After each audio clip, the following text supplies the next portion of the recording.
Boa noite a todos. Que o amor de Jesus possa nos envolver, que nós possamos nesse momento abrir as nossas mentes e os nossos corações, a fim de nos tornarmos receptivos a todas as energias que o plano espiritual já preparou para cada um de nós, que nós possamos levar daqui conosco tudo aquilo que nós viemos buscar, tudo aquilo que seja da nossa necessidade, do nosso merecimento e da vontade do nosso Pai maior. Bom, hoje ainda é janeiro, né? Última semana de janeiro, é a primeira vez que eu estou vindo aqui nesse começo de mês e ainda dá para a gente desejar um feliz ano novo, né? Um feliz ano novo. E aí, o que a gente propôs para este ano novo, para esse ano que está se iniciando e nós temos uma trajetória toda aí pela frente? A gente costuma, quando o ano vai terminando, vai chegando novembro, dezembro, a gente vai meio que fazendo um balanço das nossas vidas, né? O tanto que eu adiei de coisas, aquilo que eu gostaria de fazer. E aí a gente fala assim, nossa, eu preciso dar uma renovada nas coisas. E quando a gente fala em renovar, a gente não pensa em renovar o nosso espírito, a nossa conduta, a nossa postura diante da vida, diante das situações. Porque ainda somos tão apegados à materialidade que o primeiro pensamento que vem para a gente é renovar as coisas que são mais visíveis. Então aí a gente quer dar uma pintadinha na fachada da casa. Ai, tá tão queimada essa fachada, vamos pintar a casa? Ah, vamos pintar, até porque aqueles parentes que nunca vêm vão chegar. Aí já pensou, ai que vergonha, né? Eles verem a casa feia com a pintura queimada. Acontece isso ou não? Aí vamos mais adiante, nossa, olha esses copos, esses pratos lascados, que feio, aí eu preciso comprar pratos novos. Mas em momento nenhum eu falo isso porque eu estou incomodado com o prato lascado, com o copo que está rachadinho, feio, com a louça que não está muito boa, com a casa que está precisando de uma pintura. A minha vaidade, o meu orgulho falam tão alto que eu justifico essa reforma, essa renovação, porque sempre vem alguém fazer visita e vai ser feio alguém ver que eu estou vivendo naquela situação. Quer dizer que se não tivesse o outro, eu poderia me acomodar e me sustentar com aquilo que estava lá, com os cacos. Aí a gente vai para o guarda-roupa, né? Ah, eu preciso de uma roupa nova para o Natal. Eu preciso de uma roupa nova para o Natal. E a gente vai lá e faz uma renovada, se é que a gente consegue se desapegar das coisas materiais, adquirir coisas novas, porque afinal é o aniversário de Jesus e nessa festa eu quero estar bem. Ótimo. Nessa festa que é a vida, em gratidão a Deus, nós deveríamos estar nos sentindo bem todos os dias. Todos os dias. Por nós, não pelo parente que chega, não porque eu vou receber gente em casa, né? Porque eu tenho certeza que nós temos sempre aquela toalha de mesa que a gente não deixa ninguém pôr, é só para visita, não é? Quem falou é? É, né? E aquela louça, aquela xícara maravilhosa, mas aquilo é só para visita. E aquela cristaleira cheia de copos lindos, de jeito nenhum que eu vou pôr para usar, porque se quebra. E se a visita quebrar? Se a visita quebrar, você vai ficar com o coração apertado, mas a educação vai falar assim, tudo bem, não tem problema. Mas ai, se o seu marido ou sua esposa quebrar aquilo que você tem tanto apego. E aí, isso fala de cada um de nós. Isso fala ainda como nós somos vaidosos de uma forma negativa.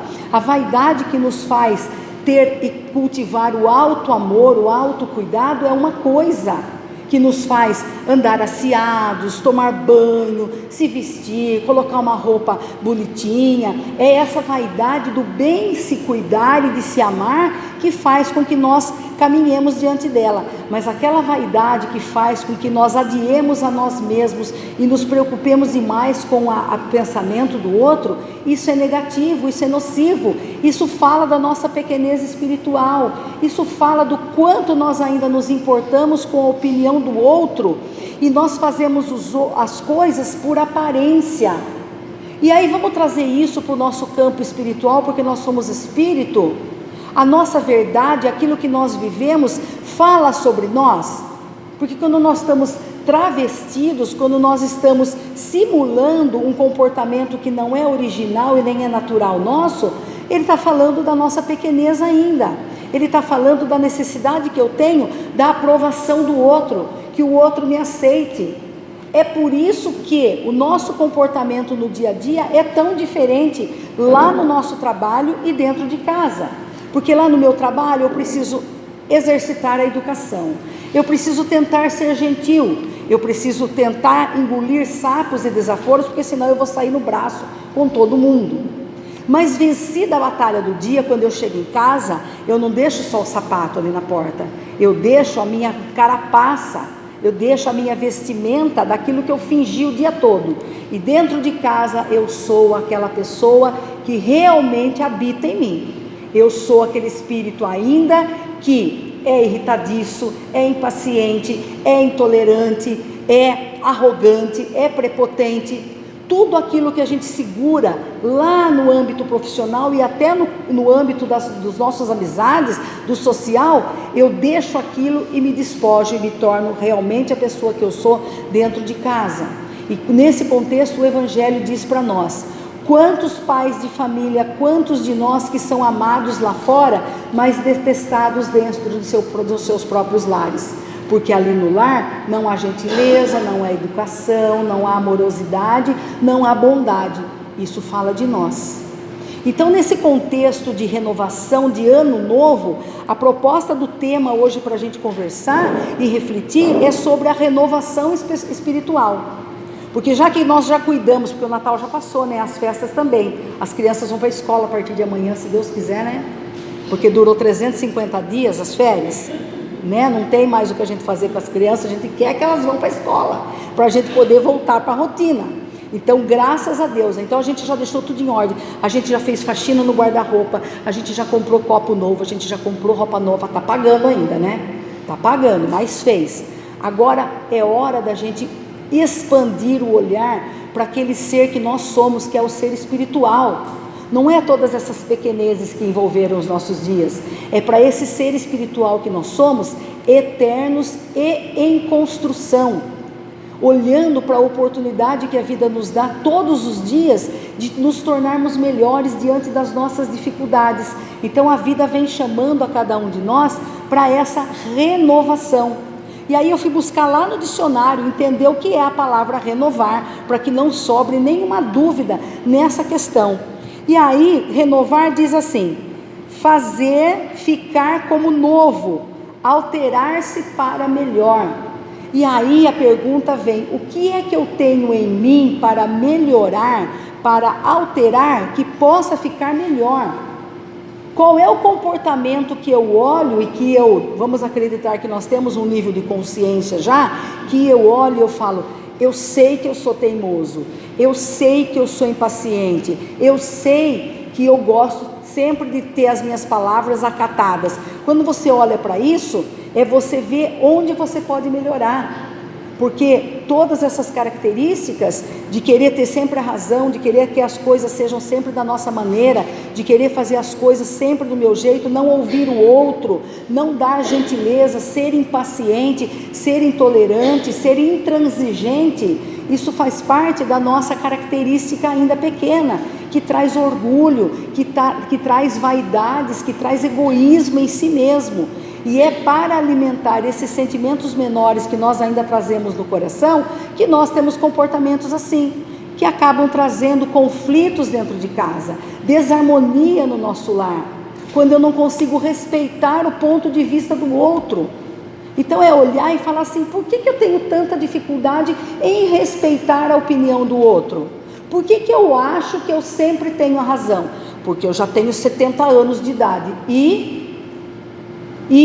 o seu filho, o seu genro, sua nora, sua esposa tem quantos anos? Quantos anos tem esses espíritos que caminham conosco? Você, com os seus 60 ou 70 anos de idade, tem que idade espiritual? Tem a idade de aprender sempre, porque se assim não fosse, nós não estaríamos encarnados nesse planeta.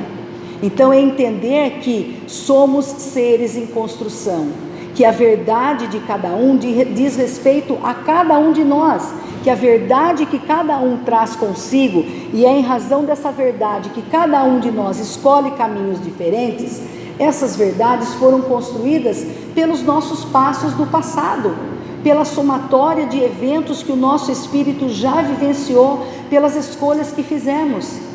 E se nós lembrarmos que todos nós vamos seguir rumo à perfeição, que é o nosso destino final, nós vamos entender que cada um ao seu tempo vai alcançar a verdade absoluta de todas as coisas. E o que é a verdade absoluta de todas as coisas? É ter consciência de Deus como Criador de tudo, principalmente como Criador da nossa essência, o nosso espírito. É acreditar, é trazer a verdade de que o nosso espírito é eterno e imortal.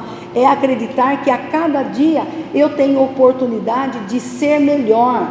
Esse é o objetivo da minha reencarnação. Que esta encarnação que eu vivo é a oportunidade que eu estou tendo de me capacitar para ser um espírito iluminado, para ser um espírito melhor. Aqueles de nós que ouviram o chamado de Jesus e adentraram a casa, e a esta casa, para buscar conhecimento, têm a bendita oportunidade de mais uma vez aceitar o convite do Mestre Jesus, que é: vem e me segue. Mas muitos de nós acabam passando pela vida à espera de um milagre, à espera de um milagre. A gente vem aqui buscando o passe, achando que o passe vai resolver o nosso problema. A gente espera que o tratamento físico e espiritual vá resolver todas as nossas questões. E será que as coisas funcionam dessa forma? Porque se eu sou uma somatória de elementos, de vivências, de situações que eu mesmo atraí para mim em razão das minhas escolhas pretéritas e dessas presentes, se eu negligencio a minha saúde de toda maneira, como eu posso esperar vir a uma casa de cura e esperar que a cura caia do céu sem que eu mude o meu comportamento, sem que eu mude a minha atitude e o meu sentimento? Eu espero ser curado dos males que estão primeiro no espírito e depois esses males alcançam o nosso corpo físico. Mas os males que trazem doença ao nosso espírito estão ligados aos nossos sentimentos. Eu peço a cura, mas eu não consigo perdoar. Eu peço a cura, mas eu não consigo deixar o meu orgulho, a minha vaidade, a minha arrogância. E aí o Evangelho fala: ajuda-te que o céu... Ninguém sabe. Tem Evangelho aí para vender, Dora? Tem, olha pessoal, tem Evangelho aí. A gente precisa começar a conhecer a palavra, porque Jesus fala assim: conhece a verdade e a verdade vos libertará. E mesmo eu falando isso que está aqui dentro do Evangelho, a gente não consegue entender o que significa isso. Ele está pedindo que a gente vá conhecer as palavras dele.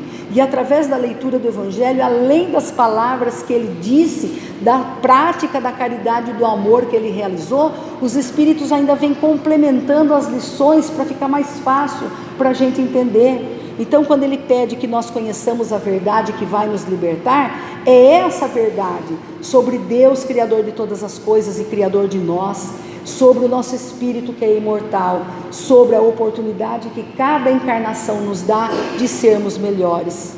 Então não adianta a gente zerar o calendário, ficar na expectativa que o ano está chegando, falta 10 dias, 5, 1 e chegou o ano novo e aí alguns falam: graças a Deus que as festas já passaram, agora continua tudo do mesmo jeito. E aí você está dando testemunho da oportunidade que você está deixando passar, do desperdício disso. É momento para nós de despertar, é momento de renovar.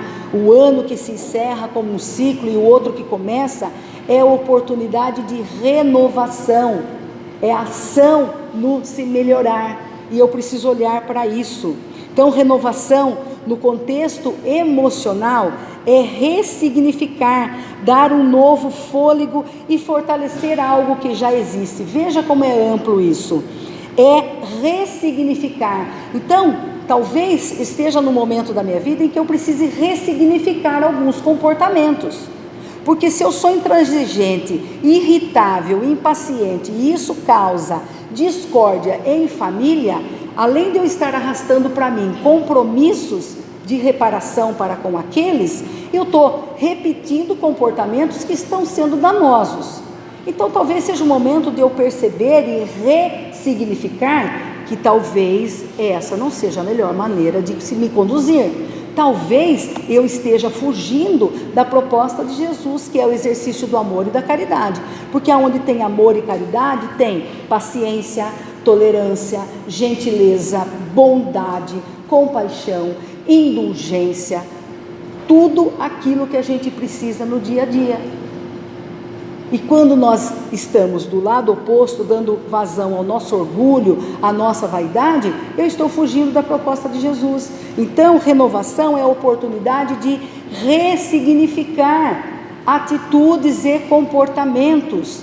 Já ouviram dizer que a gente não muda o outro? A gente fica incomodado com o comportamento do outro e fica, porque isso, porque aquilo, porque aquilo, porque aquilo, porque aquilo. E o outro não muda, e você fica irritado, e você fica impaciente, e você fica com dor de cabeça, porque você quer que o outro mude. Mas a gente não muda o outro, ninguém muda se não quer. E aí como que a gente faz para diluir essa situação, que fica sempre enroscada? Eu preciso mudar. Eu mudo a minha atitude e o meu comportamento. Eu paro de me implicar, de me incomodar com o comportamento do outro, quando eu começo a ter entendimento que ele, assim como eu, tem as suas limitações, tem as suas fraquezas, também é um ser em construção, que está agindo de acordo com a somatória de elementos que ele construiu, que ele edificou, de todas as vivências que ele trouxe para ele. E ele só consegue fazer aquilo. Agora você que está sentado aqui, ouvindo, buscando informação, para nós precisamos dar o passo do entendimento, falar, é só isso que ele tem para dar neste momento. Pode ser que futuramente ele consiga mudar o comportamento. Então eu dou indulgência, eu dou paciência, eu dou tolerância, eu dou aceitação. Eu não preciso concordar com o comportamento alheio, mas eu dou aceitação. Eu aceito que ele só tem isso para dar. Porque quem falou que eu estou dando o meu máximo? Ao olhar de outros, pode ser que eu esteja falhando no meu comportamento também. Mas como nós somos arrogantes e prepotentes, nós achamos que tudo que a gente faz é certo, né? Principalmente quando a gente tem filho e quer orientar filho e filho não escuta. Eu falei para ele fazer, mas ele é teimoso. E aí você é mais desrespeitoso ainda, porque você não compreende o passo dele, né? Orientar é uma coisa, mas decidir pelo outro é completamente diferente. E quando nossos pais são idosos? E quando nossos pais são idosos, que voltam a ser crianças, né? E aí a gente precisa ter mais paciência, mais tolerância. Então esse chamado de renovação é a gente ressignificar e dar um fôlego, como aqui fala, dar um fôlego. O que nesse contexto emocional, o que é dar um fôlego? Eu vou traduzir. É você olhar no espelho e ver como que às vezes você é chato pra caramba. Você é implicante com as coisas. Dá um respiro para você. Para de ser controlador. Para de querer as coisas tudo sempre do seu jeito. Isso passa pelo entendimento de que nós somos seres em construção. Então quando você for perder a paciência ou for se incomodar, lembre disso. Somos seres em construção. Cada um vai dando aquilo que tem dentro de si. Ninguém dá mais. E aí tem o outro contexto, que é fortalecer algo que já existe. É olhar para aquilo que há de qualidades em nós, porque nós não somos só coisas a serem renovadas, a serem reformadas. Nós temos virtudes, nós temos qualidades. E aí, então, fortalecer isso. E aí pergunta, no que eu sou bom? Dentro do exercício da caridade, do amor, do perdão, da paciência, da gentileza, no que eu sou bom? Qual é a virtude que eu já tenho? Olhe para ela e ponha ela em prática. Nossa, eu percebo que eu tenho paciência com idosos, então doe um pouquinho do seu tempo para ouvir uma pessoa idosa falar. Eu percebi que eu sou boa com palavras, então leve uma palavra de consolo para alguém. E aí tem uma passagem no Evangelho que diz assim: Jesus não escolhe os capacitados. Jesus não escolhe os capacitados. Veja os apóstolos como foram. Jesus não escolhe os capacitados, ele capacita os escolhidos. Então aí vem, muitos são os chamados e poucos são os escolhidos. Muitos, nós somos chamados o tempo todo para servir a Jesus para viver o amor e a caridade na sua expressão mais ampla. Mas nós queremos isso? Quando a nossa vontade é forte, é pulsante, Jesus vem ao nosso encontro nos fortalecendo e nos capacitando. Agora, como é que eu posso ajudar alguém com uma palavra se eu não gosto de ler? Como é que eu passo todos os dias sem abrir o Evangelho para ler um trechinho, sem ler uma obra edificante? Como é que eu estou me capacitando para poder ajudar alguém? Eis aí a necessidade de estarmos sempre nas mãos com uma leitura edificante. Eu não estou nem falando uma leitura espírita, uma leitura edificante, aquilo que possa solidificar em nós o nosso entendimento, e que no momento certo, quando nós somos ferramentas hábeis, Jesus se utiliza de nós para alcançarmos o nosso próximo. Então eu sou muito paciente, pois use mais da sua paciência, porque o exemplo arrasta. A palavra passa, mas o exemplo arrasta. Não é de muito falar que nós vamos transformar o ambiente onde nós vivemos, as amizades que nós temos, o grupo social, o ambiente de trabalho. Não é de muito pregar e de falar que nós vamos transformar, mas nós vamos transformar pelas nossas atitudes, pela mudança de comportamento. Então aí o tema vem para nós buscando e pedindo essa renovação. Não sou eu que estou aqui pedindo. Eu fui buscar lá no Evangelho, lá na Bíblia, está em Romanos. Renovar é ser transformado por Deus em algo novo e melhor.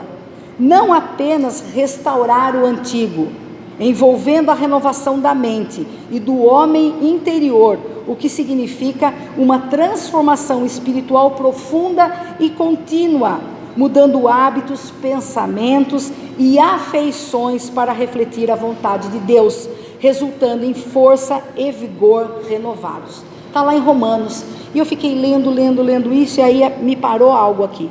Ok, mudança de hábitos e pensamentos, que eu já venho falando desde que nós começamos aqui, mas aí ele fala, mudar afeições para refletir a vontade de Deus. E nesse contexto de afeições é naquilo que eu me conecto, daquelas afeições que eu trago. E isso tem a ver com os nossos comportamentos, tem a ver com os nossos vícios. E qual é o vício que eu carrego em mim? Às vezes é jogo de celular, jogo de aposta, conteúdo erótico ou pornográfico, é conteúdo violento em vídeo e televisão. São situações, o vício do álcool, o vício da bebida, o uso de medicamentos de forma indiscriminada, sem recomendação médica. Isso são coisas que nós nos conectamos e fala ainda da nossa inferioridade, da nossa pequenez. E aí a pergunta porque ele fala, os nossos atos, as nossas afeições, têm que refletir a vontade de Deus. E aí qual é a vontade de Deus para com as suas criaturas? Nós somos criados por Deus, a sua semelhança. Qual é a vontade de Deus para nós? Eu nem sei. Então, se você não sabe, você pode continuar agindo do jeito que você quer, de qualquer jeito, o que não vai invalidar o seu compromisso e a sua responsabilidade com as escolhas equivocadas que você fizer. Então eu primeiro preciso saber o que é a vontade de Deus para mim, o que Deus quer para mim e de mim. Uma vez que Ele criou a todos nós simples e ignorantes, do zero, Ele permitiu que através do nosso esforço, da vontade, do uso da razão, do uso do livre-arbítrio, nós fôssemos fazendo escolhas. E pelo esforço e vontade colocada em nossas atitudes, que nós consigamos vencer a nós mesmos e alcançarmos a perfeição, porque esse é o nosso destino final. Sermos perfeitos, como diz no Evangelho, sede perfeitos como perfeito é o vosso Pai que está no céu. É lógico que a perfeição que é passível de ser alcançada ao homem, porque nenhuma criatura chegará à perfeição de Deus, porque senão Deus não seria o único, teria outros como Ele, e isso nós não concebemos. Então a perfeição a qual nós estamos destinadas é aquela que Jesus veio trazer para nós. Jesus é o nosso irmão mais velho, o exemplo que veio em vida até nós para demonstrar que tudo o que Ele fez, tudo o que Ele realizou, seria possível para cada um de nós. Você pode ler o Evangelho de ponta a ponta e em nenhum momento os apóstolos vão dizer, Ele falou que seria fácil. Ele não falou, mas Ele falou que seria possível. Foi difícil para Ele, que já tinha uma grande elevação e toda a perfeição possível. Nós temos que começar, porque se nós não dermos o primeiro passo, nós não chegamos no último passo dessa caminhada. Então, ter a consciência disso, de que o que Deus espera de nós, o que Ele quer de nós é que sejamos felizes, é que busquemos essa perfeição sem peso, sem medo, sem dor. O medo que nos permeia muitas vezes diante das situações da vida é fruto da ignorância que nós acalentamos em nós, do desconhecido, do desconhecimento de Deus, do desconhecimento da nossa essência, do desconhecimento de como a vida opera em cada um de nós. Porque a partir do momento que a gente descobre que nós temos responsabilidades pelos nossos atos, que a gente descobre que a lei de justiça divina alcança todos nós sem punição, mas pela justiça nós somos chamados a reparar todo o dano que causarmos a alguém. E isso não é escolha, isso vem no nosso contrato. É a lei de justiça que alcança a todos. Se a gente se compenetra disso, nós vamos vivendo a vida de uma forma mais leve, confiando que estamos sendo cuidados por Deus o tempo todo. Porque Deus não desampara nenhum dos seus filhos e dá a cada um de nós conforme as nossas obras. E aí a pergunta é, para este ano, que obras nós queremos edificar? O que nós queremos construir que ficou lá para trás? O que eu negligenciei? Talvez pela correria do ano, você olha e fala, nossa, eu podia ter aberto um espaço para uma leitura e eu não fiz, quero ver se esse ano eu faço. Eu queria fazer um curso na casa espírita, mas eu não encontrei tempo, quero ver se eu encontro. Coloque força de vontade e determinação naquela proposta que é sincera, que sai do coração. Porque quando nós temos um propósito firme e sincero, a espiritualidade nos ajuda a seguir em frente. Mas muitas vezes a nossa vontade não passa de uma palavra que sai da boca para fora sem o menor compromisso. E aí nós vamos vendo quanto tempo nós vamos adiando diante da vida. E quando a gente vê, a encarnação passou. E muitas vezes no leito de desenlace, de desencarne, a gente fala, puxa, se eu tivesse tido um pouco mais de tempo, você teria negligenciado. Porque tempo nós temos, a gente arruma tempo para fazer o que quer, né? Tem um ditado que diz assim, quando você precisar pedir alguma coisa para alguém, peça para quem não tem tempo. Porque quem não tem tempo, arruma tempo. Agora quem tem muito tempo, não tem tempo para nada. Não é verdade? Né? Pois é, então é isso mesmo da nossa vida. Então a gente arruma tempo para fazer o que a gente quer,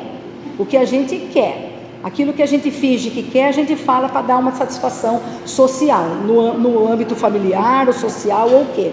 Então projeta para você o que eu quero para esse ano. Eu quero ser uma pessoa melhor, eu quero. E o que eu posso melhorar? Eu tenho virtudes a serem cultivadas, alimentadas, e tenho talvez alguns comportamentos que eu possa mudar.